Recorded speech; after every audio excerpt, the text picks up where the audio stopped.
यह है भगवान बद्री विशाल का सामने हम देख रहे हैं। इसको बोलते हैं नारायण पर्वत। यह वह पर्वत है जहाँ भगवान श्रीमन नारायण ने तपस्या करके और सहस्त्रकवचीय दैत्य को मारा और ठाकुर जी के सहयोग करने वाले श्री नर भगवान, यह पर्वत उनका है जिसमें वो नर पर्वत पर तपस्या करते थे।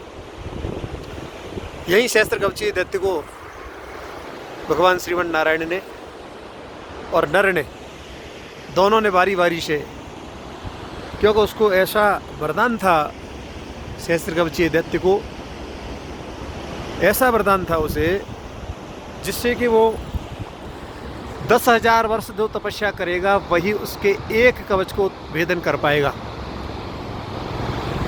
भगवान श्रीमन नारायण ने इस भूमि को फिर चुना, क्योंकि इस भूमि पर एक दिन की तपस्या और 10,000 वर्ष की तपस्या के समान मानी जाती है।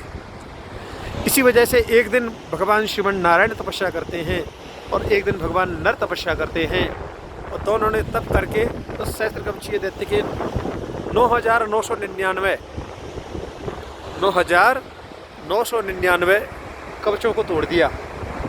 मात्र एक बचा। अब की बार नर भगवान की बारी थी, तो जो ही नर भगवान उससे युद्ध करने लगे तो वो समझ चुका था, दैत्य यह समझ चुका था कि भाई हो सकता है कि ये हमें मार देंगे। यही वजह से वो वहाँ से भागा और भागते भागते भागते भगवान श्री सूर्य नारायण के रथ में जाकर के छिप गया। नर भगवान ने सोचा अब ये जो दूसरे की शरण ले चुका है तो इसको हम क्यों मारें। तो भगवान नर ने उसे नहीं मारा और वो चला गया। वही सहस्त्रकवचीय दैत्य बालक के रूप में वहाँ प्रकट होता है। और वही जब माता कुंती को जब दुर्वासा ऋषि ने कहा कि यह मंत्र देता हूँ देवी, जिसको भी आप पुकारोगी वह देवता आपके सन्मुख प्रकट हो जाएगा। और यही हुआ। उन्होंने भगवान सूर्य का आह्वान किया कि भगवान सूर्य नारायण प्रत्यक्ष सामने प्रकट हो गए। डर गई कुंती माँ, महाराज आप? बोले देवी आपने हमें बुलाया है? बोले महाराज आप जाइए। बोले हम देवताएं कुछ न कुछ दिए बिना जा नहीं सकते, इसलिए हे देवी मांग लो क्या चाहिए।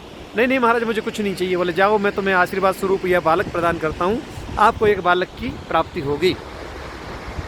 कुंती माँ डर गई लोकलाज के मारे। बोले भाई आप वरदान तो दे रहे हैं महाराज, लेकिन इसका, बोले चिंता ना करो, आपका जो है सो कुंवारापन नहीं छूटेगा, आपके जो है सो कर्ण के द्वारा ही वह बालक उत्पन्न हो जाएगा। इसीलिए उस बालक का नाम कर्ण रखा, क्योंकि माता कुंती के कर्ण के द्वारा ही वो बालक उत्पन्न होता है। और वही कर्ण और वही अर्जुन, जो नर भगवान है वही अर्जुन बन करके पधारे, वही नारायण भगवान वह कृष्ण बन करके पधारे। और उसी अर्जुन ने उस कर्ण को, यानी कि सहस्त्रकवचीय दैत्य को भगवान नारायण के ही परम प्रिय श्रीमन नर भगवान ने उन्हें मारा है। यही कारण था कि पिछले जन्म का उन्हें बदला लेना था, उसको मारना था, इसलिए कर्ण को मारना पड़ा। जय श्रीमन नारायण, जय श्री राधे, जय बद्री विशाल।